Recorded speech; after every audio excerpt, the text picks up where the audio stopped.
پر ننگے پاؤں چلنے والی قوم کا صدر اسلام آباد کی سڑکوں پر مرسیڈیز میں سفر کرتا ہے لیکن کہیں کوئی قیامت نہیں اترتی.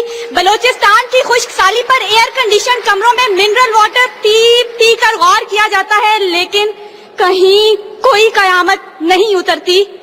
یہ شاہراہیں اسی واسطے بنی تھیں کیا کہ ان پر دیس کی جنتا سسک سسک کر مرے.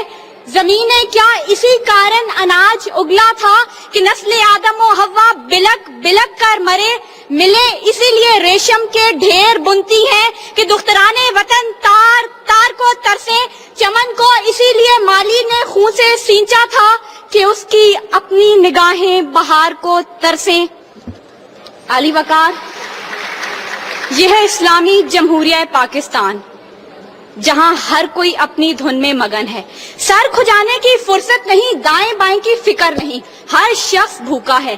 کوئی اقتدار کا طالب ہے تو کوئی شہرت کا بھوکا، کوئی دولت کا پرستار ہے تو کوئی پیٹ کا بھوکا، کوئی بھنگ کے ایک پیالے کے عوض اپنا سب کچھ نچھاور کرنے پر آمادہ تو کوئی طاقت کا بھوکا. کہہ تو رجال بڑھتا چلا جا رہا ہے. تہذیب و تمدن کے پیمانے ٹوٹ پھوٹ کا شکار ہو کر وقت کی ناقدری کا گلہ کر رہے ہیں.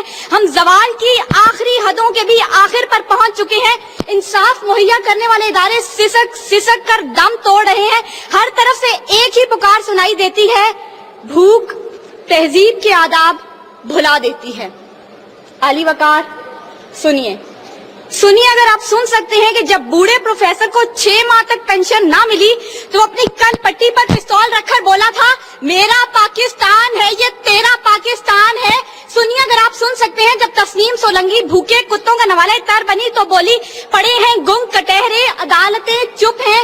سنیے اگر آپ سن سکتے ہیں جب مزدور شام کو خالی ہاتھ گھر لوٹا تو اپنے بچوں سے نظریں چراتے ہوئے بولا، ہیں تلخ بہت بندائے مزدور کے اوقات. سنیے اگر آپ سن سکتے ہیں کہ وزیر اعظم کی کھلی کچہری میں خود سوزی کرنے والا شخص بولا تھا، میں بھی پاکستان ہوں تو بھی پاکستان ہے. سنیے اگر آپ سن سکتے ہیں جب جاگیردار کے رستاگیر غریب ہاری کی بیٹی کو اٹھا کر لے کے گئے تھے تو وہ بولا تھا، آواز دو انصاف کو، انصاف کہاں ہے. سنیے اگر آپ سن سکتے ہیں کہ ڈما ڈولا کے بے گور و کفن لاشیں چلا چلا کر کہہ رہے ہیں، نوید دو انسان کو کہ انسان مر گیا. سنیے اگر آپ سن سکتے ہیں ڈاکٹر عافیہ صدیقی آج بھی سراپا سوال ہے، ذمہ دار کون. سنیے اگر آپ سن سکتے ہیں لال مسجد کے شہداء کہہ رہے ہیں، پاک فوج تو زندہ باد. اور سنیے اگر آپ سن سکتے ہیں جب بے روزگار باپ نے اپنی 3 جوان بیٹیوں کو موت کے گھاٹ اتارا تھا تو بولا تھا، عجب رسم ہے چارہ گروں کی محفل میں، لگا کر زخم نمک سے مساج کرتے ہیں. غریب شہر ترستا ہے ایک نوالے کو، امیر شہر کے کتے بھی راج کرتے ہیں. علی وقار، بھوک تہذیب کے آداب بھلا دیتی ہے. غربت سے مجبور لوگ اپنے بچے بھون کر کھا جاتے ہیں، اپنے گردے اور آنکھیں بیچ ڈالتے ہیں، اپنی 8 سالہ بچیاں دلالوں کے حوالے کر دیتے ہیں، اپنے خاندان کے ساتھ آگ میں کود جاتے ہیں، دریاؤں سمندروں میں چھلانگیں لگا دیتے ہیں، پنکھوں کے ساتھ لٹک جاتے ہیں، ٹرین کی پٹری کے آگے لیٹ جاتے ہیں.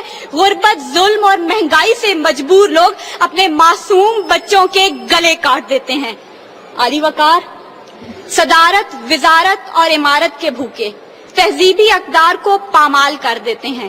کبھی تو چند کھوٹے سکوں کے وقت قوم کی بیٹیوں کو بیچ ڈالتے ہیں تو کبھی مساجد کا تقدس پامال کرتے ہوئے انہیں لہو رنگ کرتے ہیں اور کبھی اپنی ہی عوام سے کہتے ہیں، میں تمہیں وہاں سے نشانہ بناؤں گا کہ تمہیں پتہ بھی نہیں چلے گا.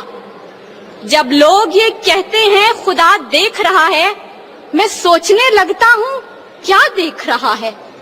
علی وقار، اس سے پہلے کہ بھوک اس ملک کو کھا جائے، اس سے پہلے کہ لہجے بے آواز ہو جائیں، سر سنگیت سب بے ساز ہو جائے، ملت اسلامیہ کی یہ بیٹی، ملک و قوم کی بیٹی اور آپ کی بیٹی آپ سے استدعا کرتی ہے، خدارا اس بوڑھے باپ کا سہارا بن جائیے جس کے بیٹے نے خود سوزی کی. خدارا اس عورت کے آنسو پوئیں ڈالیے جس کی بیٹی جاگیردار کی ہوس کا نشانہ بنی. اور خدارا ان معصوم بچوں کے سر پر دستے شفقت رکھیے جن کا باپ پولیس مقابلے میں مارا گیا.